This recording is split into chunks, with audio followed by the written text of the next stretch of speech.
Magala Donostia, urtero, ulia maten mentigaietik, onan urbiltzen garenean, eta tontorretik erdienera hau ikusten dugunean. Iontza, aupadaka asko zaigu. Lehen bizi, ikusten dugun auzoa grota. Auzon, jatorrena, garaiena, eta martxa la que suscribe.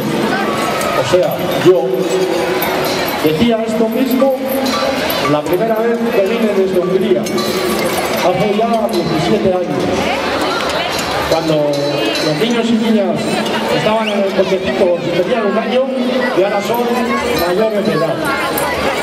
Mis niños tenían 17 años menos, vosotros también teníais 17 años menos, y hasta yo tenía 17 años menos.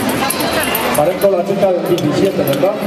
¿Dónde se mete la chica del 17? ¿De dónde saca tanto como destaca? Y aquí estamos, dando guerra. No pasa nada, oiga, no pasa nada, oiga. Nada, no pasa. Tanta niño que aquí son los cartones.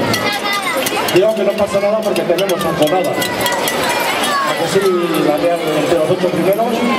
A ver esas porras por ahí. Mañana, si podéis corregirlas, 4-1. Casi todas las ciudades del mundo tienen una calle que es su gran vía. Donosti también tiene una gran vía y está en Gros.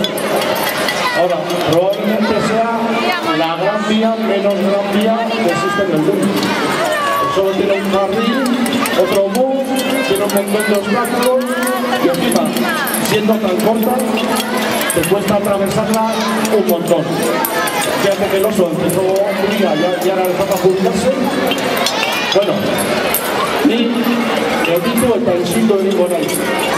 Estelas de mayor de la tribu. Vale, escuchad y ya veréis que este año lo guarda.